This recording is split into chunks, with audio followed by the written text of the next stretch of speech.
Angalia mambo inaendelea. Killings. Watu wanapatikana hadi Langata. Mtu amechemshwa bwana. Those are things that we should be speaking here. Mimi sitaki kuongea about personalities hizo za kina Raila. I want to talk about issues affecting us. Angalia saizi lecturers are on strike. Watoto wenye tumeweka KU hapa saizi hakuna masomo wanafanya. They are just reproducing. It is so sad as a parent. Kama kuna mtoto msichana ako university saa hii, he will be sent home. Ni mtoto utakuja kulea, umekuwa guka. It is so sad and the government is silent.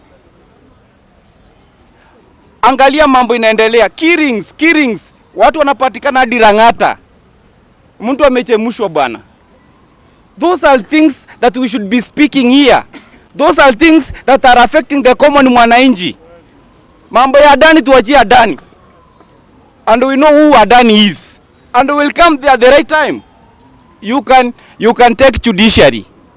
You can take everything. But at the right time, we will make decision. Decision is for us to make. Si yeye ata make decision yetu. We are in a democratic country. Corruption imeraise. Sijui kama umeona hivyo.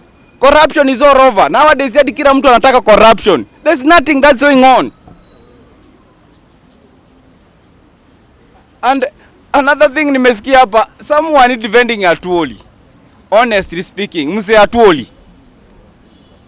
Mugapezim.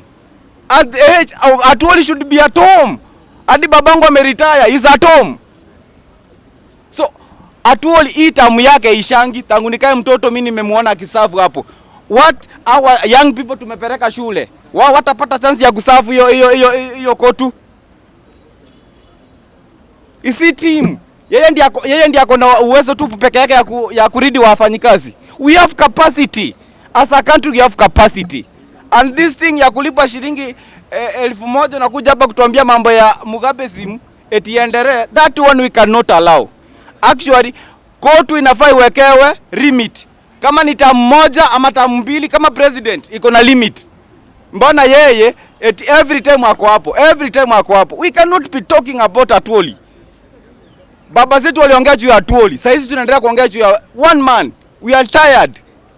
I think hiyo sector inaweza ka scrapped off. We join other unions as workers.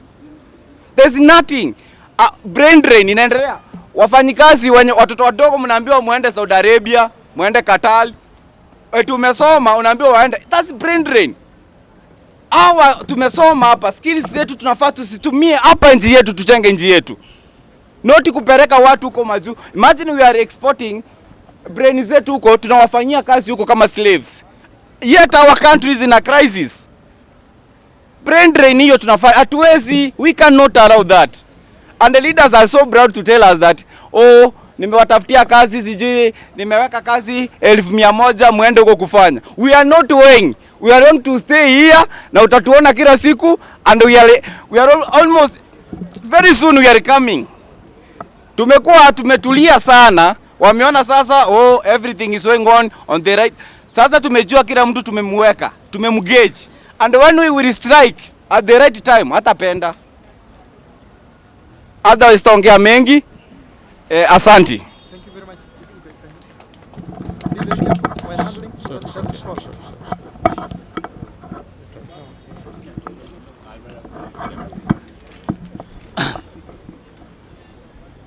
So, thank you very much, Mr. Speaker, for this time.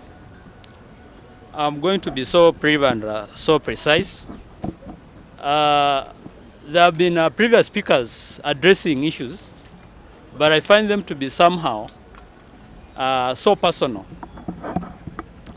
Mr. Speaker, when you look at this house, this is a honorable house, and it is the brainchild behind every formation when it comes to political formation, to social formation and economic formation. Sometimes I find myself so confused that there are some members who are coming here to address issues simply because they want to pursue their own personal interests. I want to quote Dr. Muhisa Kitui. He once said that we should not and we must not allow individual greed to cause us a collective grief. We must not allow the few individuals who want to perpetuate their own interests to make our economy to collapse.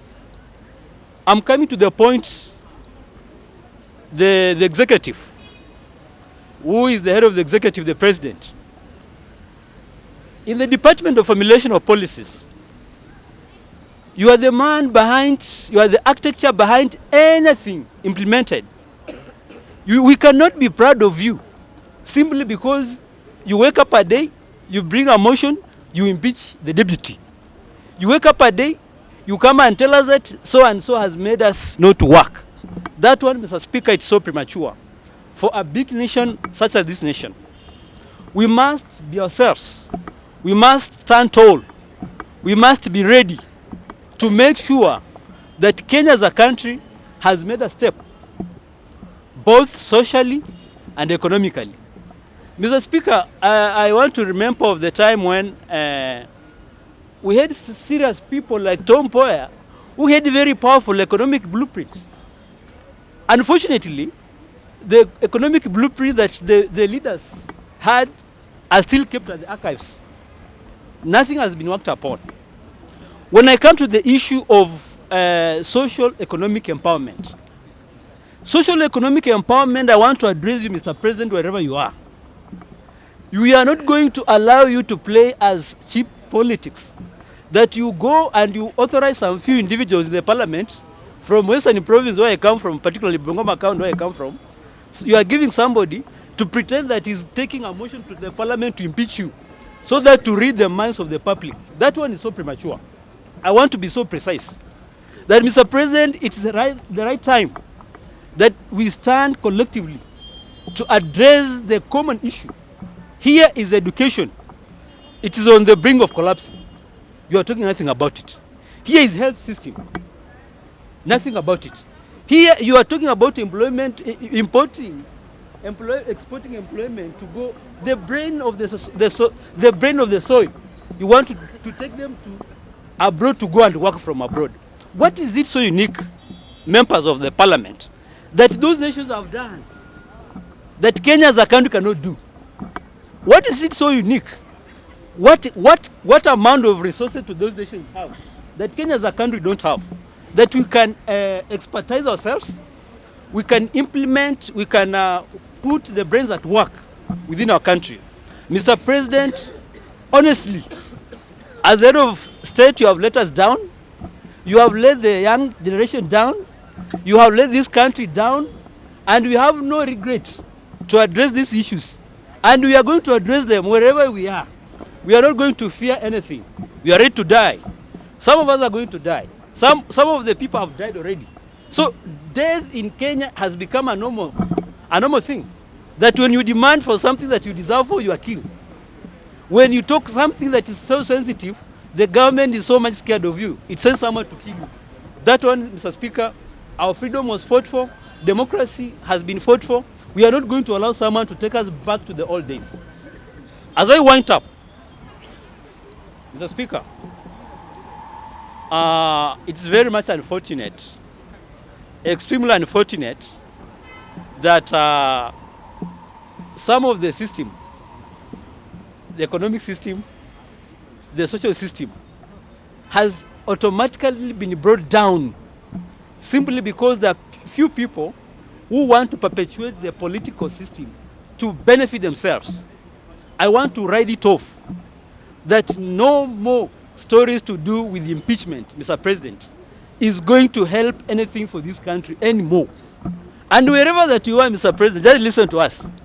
You know, you may think that you are leading the people who are in 60s. The current generation is very much informed, very much civilized, ready for anything, very much informed, and we are not going to fear anything. So, Mr. Speaker, and the honorable members who are here, I know the ambassadors. I know the government has got some security agencies who are here.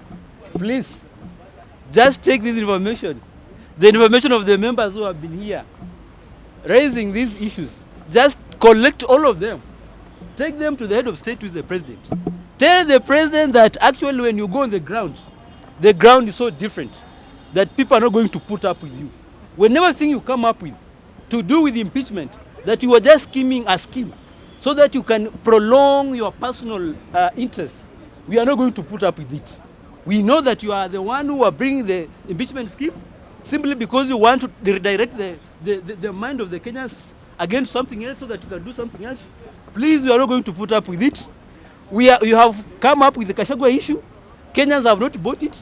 So far you want to come up with yourself, pretending that you are now the issue. Kenyans are not going to buy it. Just get time, work for the Kenyans, provide an environment that is conducive for business of the people, provide an environment that investors are coming to provide employment opportunities to the country so that people are going to be proud of you. And if you don't take care, Mr. President, I can tell you for free, you might think that you are going even for a full term. It could be even difficult for you to go for a term. If this is the kind of environment that you are here, you are agitating for yourself, I can tell you for free that you are not going even to finish the term. So as I wind up, I want to be very specific to tell Mr. Ruto, who is the president of this country, time is enough. Time is enough for you, Mr. President. You have come up with a limit with the term extension. It has failed. If you have not been in a position to work for the 5 years, what are you going to do for 7 years? So all those things, all those trips, all those tricks you have come up with, they are failed. So you are looking for an alternative so that you can derail you can derail development for the people and perpetuate yourself. Mr. Speaker, there are some other members who want to speak here. Remember, just before you leave the floor, Yeah. you are coming with the notion that the president is behind this impeachment. It looks weird. No, it is behind. I can explain to you, Mr. Speaker. Okay, that's for another day. Yeah, thank you. That's very weird. I never knew. We'll give you another time to expound on that.